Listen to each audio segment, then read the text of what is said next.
Moi, je m'appelle Atouman Kansi. Je suis le président de la Fédération départementale des personnes handicapées de Saint-Louis. Oui, comme vous l'avez dit, à l'intérieur de la communauté internationale, le Sénégal organise la journée internationale des personnes handicapées qui est décrétée par les Nations Unies chaque année de 2000 est la journée des personnes handicapées dans le Sénégal. À l'instar du Sénégal, le département de Saint-Louis, aujourd'hui, comme vous l'avez dit, est en train d'organiser la journée ici, au lycée André Pétavin, ici à Saint-Louis. Est-ce que vous avez toujours des problèmes à soulever ou bien? Oui, mais vous savez, les problèmes, ils ne manquent pas. Nous en avons. Je crois que vous sortez de la salle là. Vous avez vu qu'il y a un panel qui est en train de dérouler, qui parle de l'éducation inclusive et de l'accès à la santé, aux soins de santé. Donc, ça veut dire que il y a ces problèmes qui persistent. Il est vrai qu'il y a un avancement. L'État du Sénégal, à travers les cartes d'égalité des chances et le plan Sénégal émergent dans le cadre du volet humain, ils ont vraiment mis quelque chose pour que ces choses-là soient réglées. Mais hélas, il y a toujours des contraintes. La contrainte, c'est que, vous savez, toutes les personnes détentrices de cartes d'égalité des chances ne sont pas enrôlées dans les mutuelles. Autre chose, il y avait eu un démarrage. Il y avait quelques personnes handicapées qui étaient enrôlées dans le suivi, la couverture médicale universelle. Mais depuis un temps, il y a plus de 2 ans que ça, au niveau des mutuelles, les gens ont arrêté de prendre en charge les personnes handicapées. Il y a le représentant du CMI à la région ici nous a informé que maintenant que toutes les personnes détentrices de bourses sont prises automatiquement par le ministère, mais ce n'est pas encore effectif. Bon, dans la région de Saint-Louis, on est presque à 7000 personnes qui sont détentrices. Mais ce que je vous... elles ne sont pas tous bénéficiaires ni de bourses, elles ne sont pas toutes enrôlées dans les bourses et dans les mutuelles. Donc, votre message, c'est quoi? C'est vraiment demander aux autorités de veiller à que ces personnes handicapées puissent pouvoir, en cas de besoin, de se soigner comme toutes les autres. Pourquoi nous lançons cet appel? Nous savons que tous, vous tous qui êtes avec moi, vous savez que les personnes handicapées ne sont pas insérées dans la vie active. Elles ont des problèmes aussi au niveau de leur foyer et de leur quartier. Donc, c'est seul l'État qui a le pouvoir de venir en appui à ces personnes handicapées pour qu'elles puissent en vrai bénéficier de leur santé.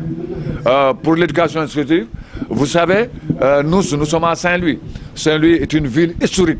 Vous savez, les écoles ont été construites avant l'indépendance. Il y a beaucoup de personnes handicapées, que ce soit au niveau secondaire, au niveau primaire, qui veulent aller à l'école, mais il y a des barrières, il n'y a pas d'accessibilité. Il y a un autre problème, et aussi que les enseignants, en ce moment où nous parlons, ne sont pas spécialisés pour prendre en charge les personnes handicapées dans les établissements et les centres de formation. En gros, voilà vraiment l'objet de la journée aujourd'hui, et nous voulons que les deux bons suggérer le panel là, que les autorités, et je rappelle aussi que les collectivités locales elles-mêmes doivent être les premiers à venir en appui à ces personnes handicapées parce qu'ils habitent dans les communes respectives. Donc les premiers responsables des personnes handicapées qui doivent vraiment venir en appui pour régler ces 2 points que nous venons d'évoquer. Donc je crois que les collectivités, tous les maires, et nous parlons des maires titulaires, parce que nous avons remarqué aussi qu'au niveau des communes, les OPH n'ont pas un contact direct avec les maires titulaires. Donc ça fait un retardement administratif. Beaucoup de choses ne sont pas réglées. C'est dû à ce manque de contact direct avec les maires titulaires. Moi, c'est Gora Sey, directeur régional de l'action sociale de Saint-Louis. Bon, je dois d'abord dire que la commémoration de la Journée internationale des personnes handicapées a été, comme à l'accoutumée, donc célébrée à date échue au niveau de la région de Saint-Louis et notamment au niveau du département de Saint-Louis avec la Fédération départementale des associations de personnes handicapées.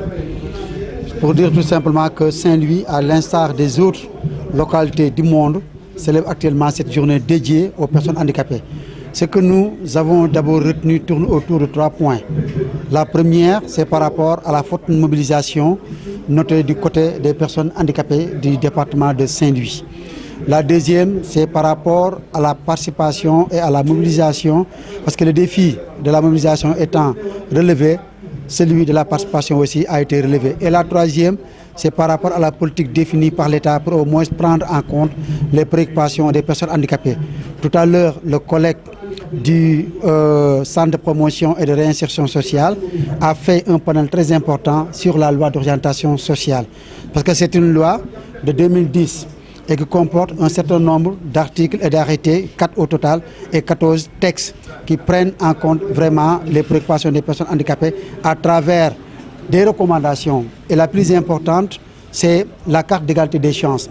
Cette carte permet aux personnes handicapées d'être prises en compte par rapport à certaines spécificités inhérentes d'abord au transport, à la santé, à l'éducation, à la formation professionnelle, à l'appareillage, à la culture et d'autres volets qui concernent ces personnes handicapées. Pour dire que chaque année, il y a une mutation que nous notons, il y a un engagement que nous notons et tout ça est fait dans le but de mieux prendre en considération les spécificités et les aspirations des personnes handicapées grâce à la politique définie par l'État du Sénégal à travers la carte d'égalité des chances et surtout la loi d'orientation sociale.